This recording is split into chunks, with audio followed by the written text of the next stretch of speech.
আসসালামু আলাইকুম। আমি ফয়সাল আহমেদ স্যার। আজ আমি মসজিদে গিয়েছিলাম জুমার নামাজ পড়ার জন্য। তো তখন হুজুরের বয়ান শুনতেছিলাম। হুজুর বয়ান করতেছিল। তো এক পর্যায়ে হুজুর বয়ান করতে, করতে একটা সময় বলল যে ইরান বেদাতের পথে হাঁটছে। আমেরিকা এবং ইসরায়েল নাকি ইরানকে দিয়ে সৌদি আরবে হামলা করছে এবং সৌদি ক্ষতিগ্রস্ত হচ্ছে। আমাদের নবীজির মাটি, আমাদের নবীজির জন্মস্থান, সেইখানে তারা হচ্ছে হামলা করছে। ঠিক আছে, আমরাও মানি সবকিছু, আমাদের তো নবী, তাই না? কিন্তু এই যে সৌদি আরব যে কর্মকাণ্ডগুলো করছে, আসলে কি এগুলা ঠিক করছে? আপনারা কিভাবে বলেন যে ইসরায়েল এবং আমেরিকা চুক্তি করে ইরানকে দিয়ে সৌদিকে হামলা করাচ্ছে? এইটা মানে এইরকম বিভ্রান্তিকর তথ্য যদি ছড়ান, এই আসলে এগুলো ঠিক না। আপনাদের সাথে আমাদের আকীদাগত পার্থক্য থাকতে পারে, ঠিক আছে, বুঝলাম, কিন্তু শিয়া সুন্নি থাকতে পারে, কিন্তু তারা তো মুসলমান। আমার কথা হচ্ছে যাই হোক না কেন, আপনারা বিভ্রান্তি ছড়াচ্ছেন যে আপনারা সৌদির পক্ষ নেন, ইরানের পক্ষ নেন না।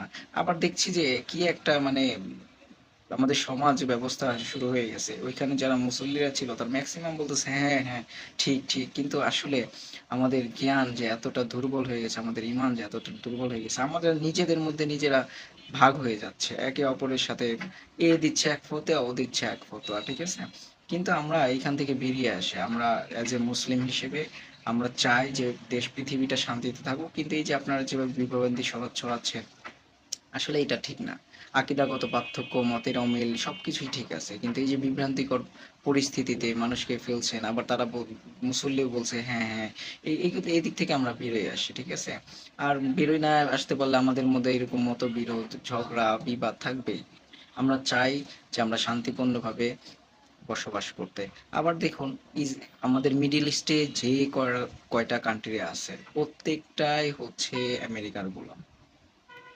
আমেরিকা যা বলে আমেরিকার পা চাটতে চাটতে চাটতে চাটতে এখন এই অবস্থা। ঠিক, যা আমরা চাই যে এইখান থেকে আমাদের মিডল ইস্ট, আমাদের মুসলমান ভাইরা সবাই বেরোয় আসুক, এবং আমরা চাই যে দেশটা শান্তিপূর্ণ যাক।